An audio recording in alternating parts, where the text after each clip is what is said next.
Welcome to Thriving Tribesmen. My name is Kuri, your host, and I'm excited to be making this episode.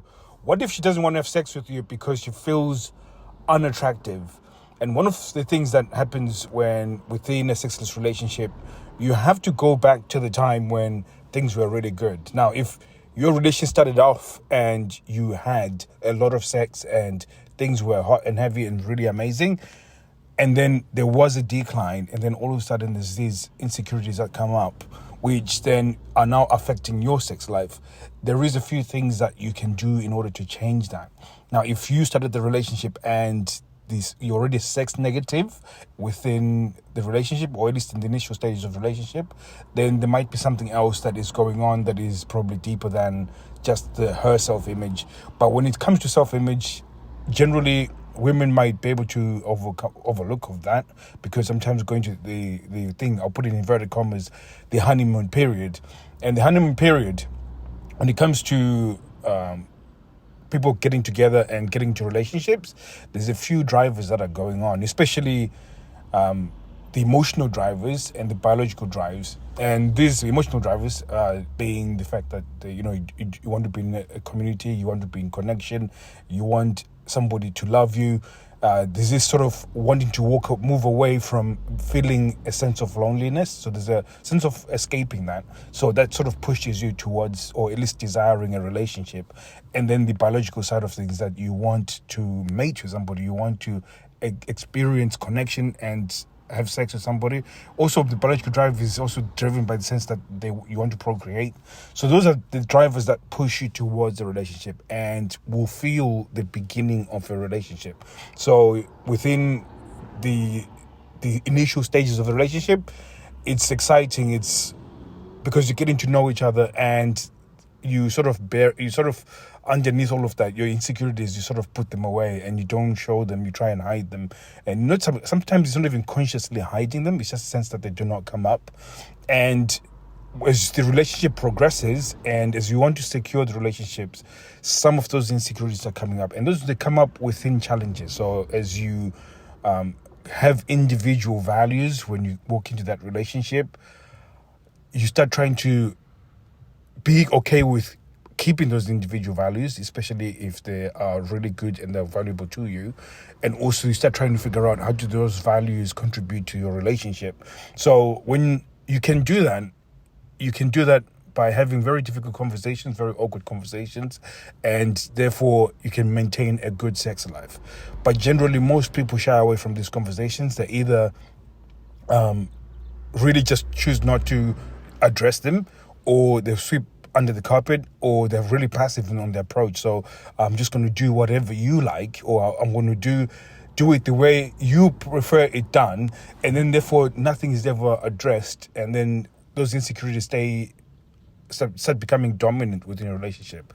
And sometimes, because we are not choosing to address it, whether there's this most people, they measure a good relationship based off of the fact that they don't argue, which is a very false measurement. It's a very bad one, because those arguments, the friction within relationship is very important. It's important to bring up those insecurities.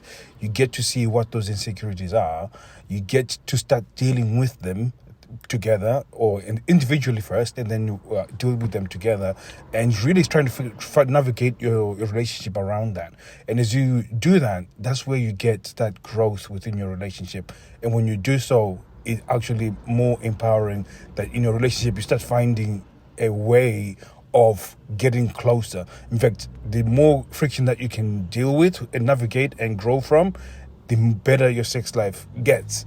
Because again, it is the thing that is required within your relationship for personal growth. Now, some of you guys do not experience personal growth because of, obviously, you're trying not to disrupt your relationship with bringing up insecurities or dealing with insecurities, which involves the negative side of things, where you have to be, there'll be frustration, there'll be anger, there'll be sense different emotions that are not really cool, but those emotions are really important for you to actually start addressing some of that.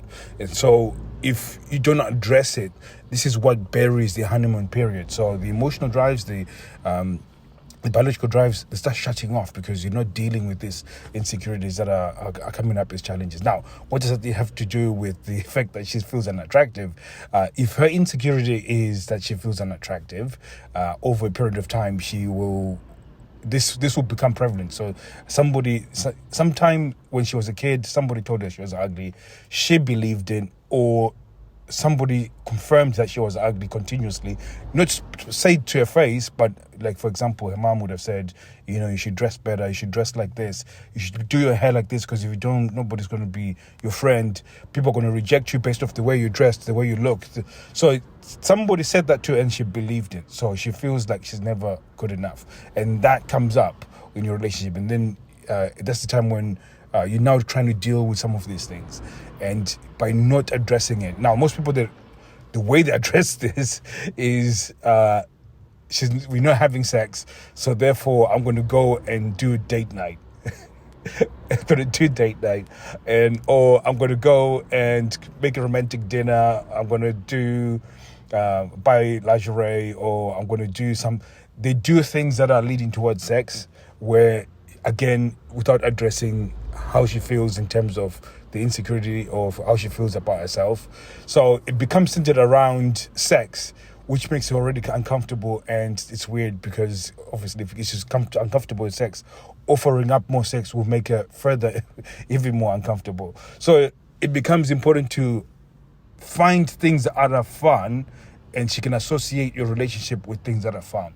And when you can do so this means you're actively going out to seeking out things that you can both enjoy, or maybe even something that is out of your comfort zone. And I think something out of your comfort zone is a lot better, because all of a sudden you're going to have to rely on each other to get through the thing. So, for example, my favorite one would be going out and learning Latin dancing, doing salsa or something like that.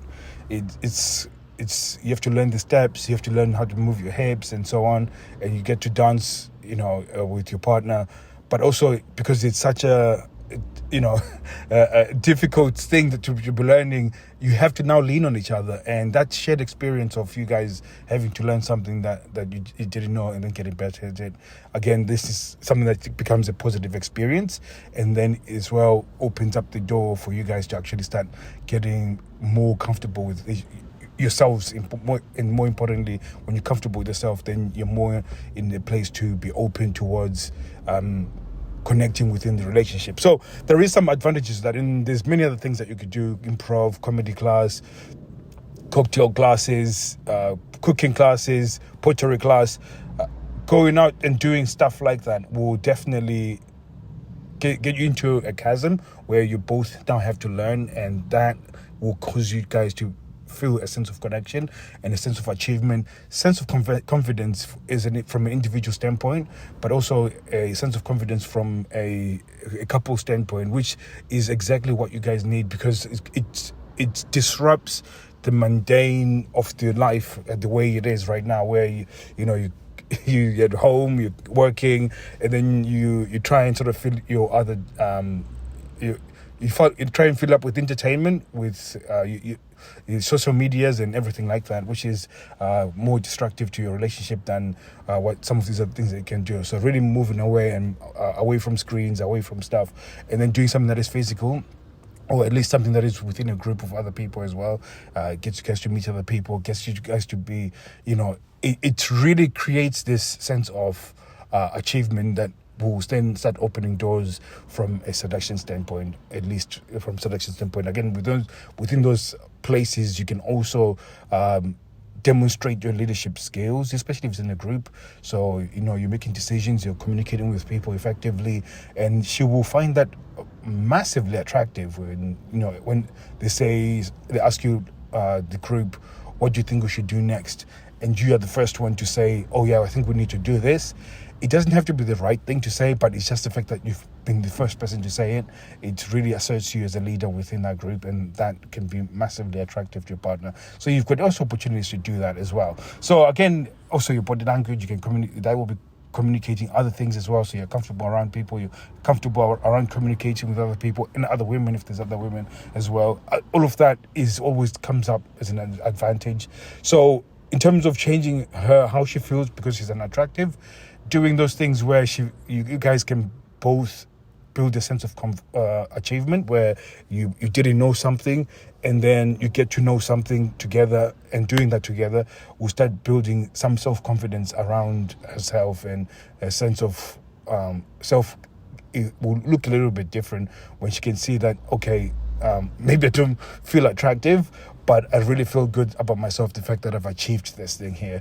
And it really starts opening that door of really start looking at yourself in a different light. So I'm going to knock it on the head here. Hopefully this has been helpful, because a lot of you guys are in this situation where your partner feels unattractive, and then you've been going around trying to fix the situation by offering up more sex, which is not the best way of doing it. It's probably the most terrible way of approaching that situation. So thank you very much, guys.